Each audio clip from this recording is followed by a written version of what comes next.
Hello guys, welcome back to my channel. तो आज की वीडियो में हम ये देखने जा रहे हैं कि अगर हमारे पास एक नया वॉल्यूम अगर हमें अटैच करना है EC2 इंस्टांस में AWS में, तो वो प्रोसेस हम कैसे करेंगे। ठीक है, तो ये सारी चीजें हम आज की वीडियो में देखेंगे। तो उससे पहले सबसे पहले तो हमें EC2 इंस्टांस क्रिएट करना पड़ेगा। ठीक है, वो क्रिएट कर लेते हैं, फिर मैं आपको बताऊंगा कि EBS वॉल्यूम कैसे अटैच करते हैं। ठीक है, इसको सेकेंडरी वॉल्यूम भी बोलते हैं कि सेकेंडरी वॉल्यूम। ठीक है, सेकेंडरी वॉल्यूम कैसे अटैच करें, तो इसका नाम वॉल्यूम ही रख लेते हैं। सॉरी,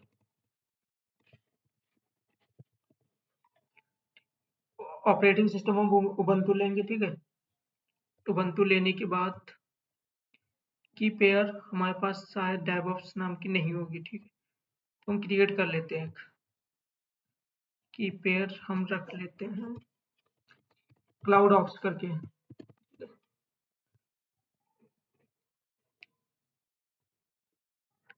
और कुछ भी नहीं करना है हमें। वॉल्यूम अभी यहाँ पे 8 GB देंगे। ठीक है, अटैच। हम उस केस की बात करें जो हमारा सर्वर अप एंड रनिंग है। फ्यूचर में सपोज को सर्वर पहले से रनिंग में है और बाद में हमें अब एडिशनल वॉल्यूम की जरूरत पड़ गई, तो हम वो वॉल्यूम कैसे अटैच करेंगे। ठीक है, तो सबसे पहले हम इसको SSH कर लेते हैं, इसकी पब्लिक IP। ठीक है, मोबाइल स्ट्रीम को ओपन कर लिया, या फिर आप टर्मिनल से भी कर सकते हो। ठीक है, सेशंस पे गए, SSH, पब्लिक IP पेस्ट की, यूज प्राइवेट की, ब्राउज कर ली की अभी हमने बनाई थी किस नेम से, क्लाउड ऑप्स नाम से। इसको सेलेक्ट किया, ओपन।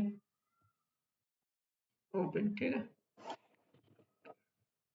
ये हमारा SSH होके आ जाएगा। ठीक है, उबंटू की मशीन में तो बाय डिफॉल्ट उबंटू का यूजर नेम उबंटू ही रहता है। AWS में देखो ये आ गया। अब हम वॉल्यूम चेक कैसे करते हैं। ठीक है, तो हमारे पास एक कमांड होती है LSBLK करके, LSBLK। तो इससे हमें सारे वॉल्यूम शो हो जाते हैं। ठीक है, कि कौन कौन सा वॉल्यूम्स है। ठीक है, तो यहाँ पे हमारे पास जो एक तो सिंगल वॉल्यूम है जो 8 GB का है, समझ गए। ये एक हमारे पास सिंगल वॉल्यूम है। ये वॉल्यूम्स वो होते हैं जो अनयूज वॉल्यूम और यूज वॉल्यूम सारे शो करता है। अगर हमें सिर्फ वो वॉल्यूम्स देखने जो यूज में है, तो DF-TH करके आप देख सकते हो। तो ये यहाँ पे जो शो होगा ना, ये हमारे यूज्ड वॉल्यूम होंगे जो AWS में यूज्ड है, फॉर्मेट है। अब इसका फॉर्मेट क्या है, जो रूट वॉल्यूम है ना, ये इसका जो टाइप है वो ext4 है। ठीक है, साइज हमारा 8 GB के अप्रॉक्स में है। ठीक है, अब हम वेरीफाई कैसे करेंगे कि ये 8 GB है। ठीक है, तो यहाँ पे जो दिखा रहा है ना, ये देखना 8 GB है। ठीक है, जब हम फॉर्मेट वगैरह करते हैं तो थोड़ा सा साइज रिड्यूस हो जाता है। ठीक है, इसको वेरीफाई करने के लिए हम AWS पे आते हैं। ये जो हमारा इंस्टांस है, इसको सेलेक्ट कर लिया हमने ऑलरेडी। स्टोरेज पे आते हैं, तो यहाँ पर देखोगे जो वॉल्यूम साइज है वो 8 GB है। ठीक, ये तो बस सिंगल वॉल्यूम है। अब हम अगर हमारे पास एक नया वॉल्यूम हो और उस वॉल्यूम को नए एडिशनल वॉल्यूम को अगर हमें अटैच करना हो, तो वो सारी चीजें कैसे करेंगे वो देखने हम जा रहे हैं। ठीक, तो सबसे पहले EC2 इंस्टांस में ही हमें एक वॉल्यूम सेक्शन मिलेगा। ठीक है, इस वॉल्यूम पे क्लिक करना, इसको नए टैब में ओपन कर लेना। ठीक है, ये वॉल्यूम सेशन हमारा ओपन हो रहा है, इसको लोड। देखो, ये रूट वॉल्यूम है जो अभी रूट हमने एक EC2 इंस्टांस क्रिएट किया, तो उसी का ये वॉल्यूम यहाँ पे शो हो रहा है। ठीक है, अब हम यहाँ पे एडिशनल एक वॉल्यूम क्रिएट करते हैं। ठीक है, वॉल्यूम क्रिएट करने से पहले हमें कुछ चीजों का ध्यान रखना पड़ता है। ये जो टाइप्स वगैरह हैं ये बाद में हम डिटेल में देखेंगे, अभी हम डिफॉल्ट में देखते हैं रहते हैं। EBS वॉल्यूम हमें उसी जोन में क्रिएट करना है, अवेलेबिलिटी जोन में। जिस अवेलेबिलिटी जोन में हमारा EC2 instance up and running है, तो अवेलेबिलिटी जोन कौन सा है हमारा, US ईस्ट 2C है। तो इसी में हमारा वॉल्यूम भी होना चाहिए, US ईस्ट 2C ये। ठीक है, अगर किसी दूसरे रीजन में आपने क्रिएट कर दिया तो आप अटैच नहीं कर पाओगे। ठीक है, अभी हम इंक्रिप्शन वगैरह कुछ नहीं कर रहे हैं। ठीक है, जो अभी हमारा वॉल्यूम का साइज है, सॉरी, इसको हम 20 GB कर लेते हैं। ठीक है, टैग दे देते हैं नेम सेकेंड वॉल्यूम। ठीक है, सिंपल सा क्रिएट। हम अगर यहाँ पे रिफ्रेश करेंगे तो हमारे पे देखो दो वॉल्यूम शो हो रहे हैं। जो अभी हमने सेकेंड वॉल्यूम क्रिएट किया है, और ये ऊपर वाला हमारा रूट वॉल्यूम है। तो सेकेंड वॉल्यूम देखना, जो सेकेंड वाला वॉल्यूम है ना, ये वाला, ये अवेलेबल है, और जो फर्स्ट वाला वॉल्यूम है वो इन यूज है क्योंकि वो अटैच्ड है। ठीक है, तो इसको अगर हमें इस हमारे वीएम के साथ अटैच करना है, ठीक है, तो इसको पहले सेलेक्ट करना, एक्शंस पे जाना, ठीक है, अटैच वॉल्यूम, ठीक है, वॉल्यूम जो इंस्टांस की आईडी है, ये देखना इंस्टांस की आईडी है लास्ट में 44B, इसको वेरीफाई कर लेना, ये देखो इंस्टांस की आईडी है 44B, ठीक है, तो इसको सेलेक्ट कर लिया। डिवाइस टाइप आप डेव एसडीबी कर लेना, ठीक है, अटैच वॉल्यूम, अच्छा ऑलरेडी इन यूज, सॉरी इसका हमें कुछ डिफरेंट लेना पड़ेगा, डेव एस डी सी करके देख लेते हैं क्योंकि ये जस्ट अ नेम है। ओके, हम कोई भाई जेड जे वाला ले लेते हैं, जेड वाला, ठीक है, ठीक है, ये देखो ये भी इन यूज आने लगा। अब हमें वेरीफाई करने के लिए हम यहाँ पे आते हैं अपने सर्वर पे, सबसे पहले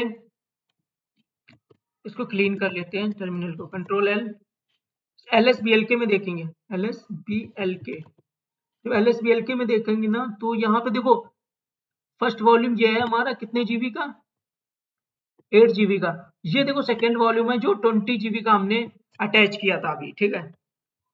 अब हम DF-TH में देखेंगे, कैपिटल TH, तो यहाँ पे जो सेकेंडरी वॉल्यूम है ना, यहाँ पे देखो दो वॉल्यूम शो हो रहे होंगे, एक तो हमारा ये रूट वॉल्यूम है, ठीक है, और यहाँ पे सेकेंडरी वॉल्यूम अभी शो नहीं हो रहा होगा, क्यों?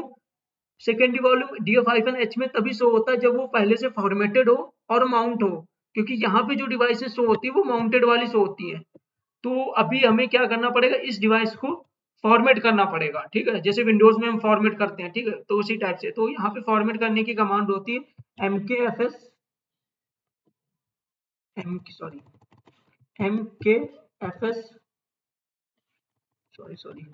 mkfs.ext4, ठीक है, वॉल्यूम का नेम क्या है, डेव स्लैश, और ये जो है इसको कॉपी कर लेना